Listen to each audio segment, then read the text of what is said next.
അനിയത്തി ബേക്കറായിരിക്കുമ്പം ചേട്ടന്മാരുടെ ഫ്രണ്ട്സിൻ്റെയൊക്കെ എന്തെങ്കിലും പരിപാടി വരുമ്പം അവിടെ കേക്കിൻ്റെ എന്തെങ്കിലും ആവശ്യം വരുമ്പോൾ നമ്മുടെ അടുത്താണല്ലോ ആദ്യം എത്തുക അല്ലേ. അപ്പോൾ അങ്ങനെ ഒരു ഓർഡറായിരുന്നു. കുറച്ച് കാലത്തിന് ശേഷമാണ് കേട്ടോ നമുക്കൊരു ഇനാഗ്രേഷൻ വർക്ക് കിട്ടുന്നത്. അപ്പോൾ നമ്മളത് സെറ്റായി കൊടുത്തിട്ടുണ്ടായിരുന്നു. ദെൻ നെക്സ്റ്റ് കേക്ക് വന്നിട്ട് എൻ്റെ ഫ്രണ്ടിന് അത്രയും സ്പെഷ്യലായിട്ടുള്ള ഒരാൾക്ക് വേണ്ടിയിട്ട് ബർത്ത്ഡേ ഗിഫ്റ്റായിട്ട് കൊടുക്കാൻ വേണ്ടിയിട്ടായിരുന്നു ഓർഡർ ചെയ്തിട്ടുണ്ടായിരുന്നത്. ആൾ പുറത്താണ്.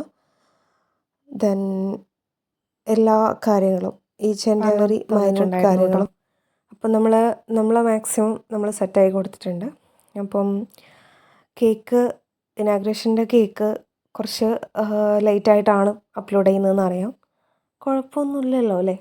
അപ്പോൾ എന്തായാലും എനിവേ എല്ലാ വിഷയവും അറിയിക്കാം. ദെൻ നെക്സ്റ്റ് കേക്ക് വന്നിട്ട് നമ്മളുടെ റെഗുലർ കസ്റ്റമറാണ്, നമ്മുടെ ഫ്രണ്ടും കൂടെയാണ്, സീനിയറും കൂടെയാണ്. ദെൻ അവരുടെ ഗ്രൂം ടു ബിക്ക് വേണ്ടിയിട്ടായിരുന്നു കേട്ടോ.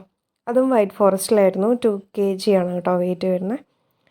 അപ്പോൾ നെക്സ്റ്റ് കേക്ക് വരുന്ന ഒരു കുഞ്ഞി മിനി കേക്കായിരുന്നു. ലോങ് വീഡിയോ ചെക്ക് ചെയ്യാൻ മറക്കരുത്. ഇതൊക്കെയായിരുന്നു ഇന്നത്തെ വർക്ക്. അപ്പോൾ ഇഷ്ടമായിട്ടുണ്ടെങ്കിൽ എന്തായാലും കമൻറ്റ് ചെയ്യാനും സപ്പോർട്ട് ചെയ്യാനും മറക്കരുത് കേട്ടോ. അടുത്ത വീഡിയോ ആയിട്ട് അടുത്തിട്ടേ കാണാം.